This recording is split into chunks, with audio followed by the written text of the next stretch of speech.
Дали акцијската контрола е спроведена законски? Дали светлата беа запалени? Дали музиката беше стопирана? Дали службените лица од МВР кои беа таму и видоа дека настанува пожар, воспоставија коридор и ги насочија нашите деца во темницата и чадот полека да не го напушти објектот. И најпрвин не ги пуштаат да излезат.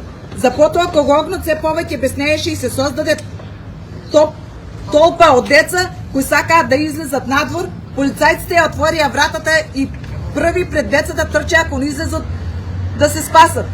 Дали се утврдени неправилности и одговорностите по кои работеле?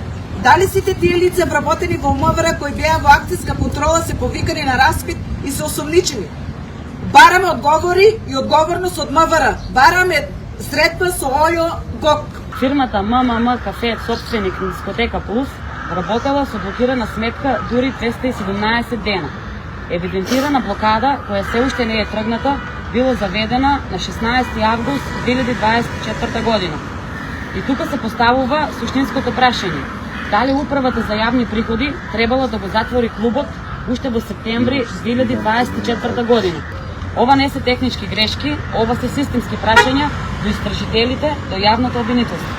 Дали е точно дека управата за јавни приходи не постапила по своја законска обврска согласно член 117? Кој во УЈП бил надлежен да го поднесе барањето за стечај и зошто тоа не било направено?